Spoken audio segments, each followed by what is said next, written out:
CBS Sports writer James Herbert joins us now with more on the NBA legend. Good to see you, James, on such a day where so many sports fans in the world are feeling the loss of Kobe Bryant. He's being remembered as an NBA legend, but just take us back. Who was Kobe Bryant? You just heard him speaking Italian there. He spent a good portion of his childhood in Italy because his dad was playing there. Who was he?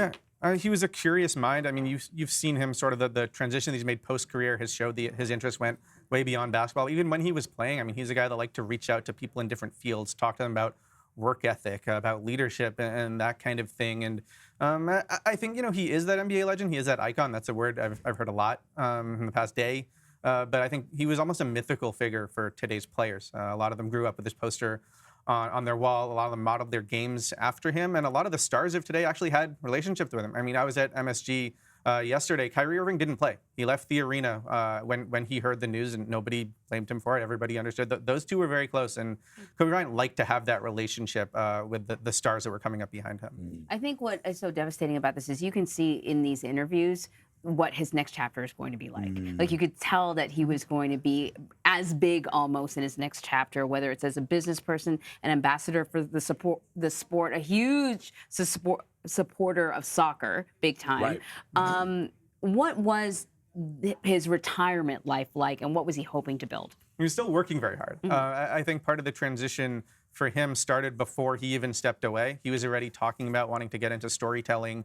And what it's ended up being is he ended up pouring himself into children's entertainment. When you look at the series of books that he has, the podcast that he did, this is all like directly for children. Even some of the stuff that he did that was more basketball related, he wanted to educate people about the game. He had a show called Detail where he would analyze the game. He had other segments where they did cartoons to make a point that he wanted to make about the NBA, about a specific player, a specific team. He spent a lot of time, obviously, with his children. You were talking about him talking about other sports and tennis and all that. I mean, he brought his daughter to the U.S. Open. He brought her to watch the U.S. women's national team. You saw him with his daughters at NBA games, but also WNBA games. And he was extremely devoted to just fostering that sort of competitive instinct, especially in Gianna.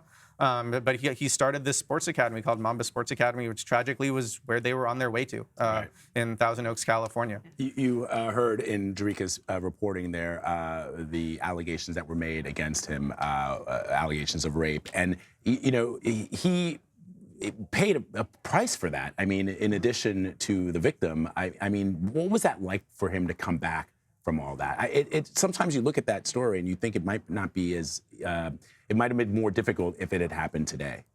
It was a totally different context. I think it would have been covered very differently today. I think it would have been handled probably differently by him if it were to happen today. I mean, what he sort of did is he constructed a persona around that time that was totally different than kind of the nice, friendly image that he had his first few years in the NBA. He nicknamed himself the Black Mamba. He said he was going to be a villain because the public wasn't liking him anyway, so we thought, why not just like run to that and embrace that?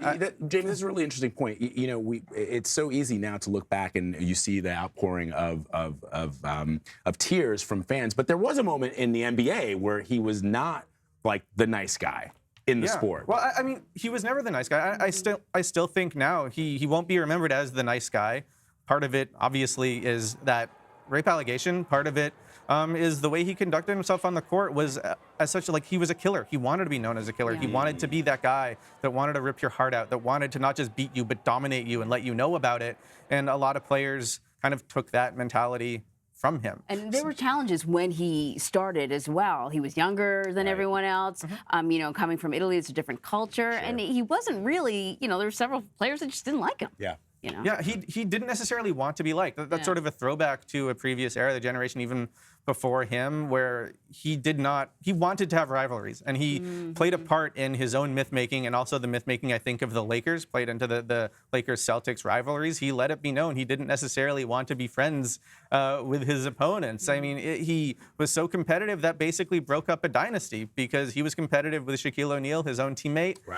He wanted to prove he could win on his own. He was not afraid to tell anyone, even a more than 7 foot, more than 300-pound future Hall of Famer, that you don't work hard enough, that you're not maniacal, and if we want to be as successful as we can be, then you have to work like I do. And that was always his attitude. I'm glad you're here to talk to us about his life and his legacy, because all that we're talking about is that he was a man, and he was a complicated man, and there was a lot of nuance in his life, a lot of complications. In addition to all the wonderful things, there was also some of the things you talked about here. And when we look back at somebody's life like that, we would be remiss to not point them out.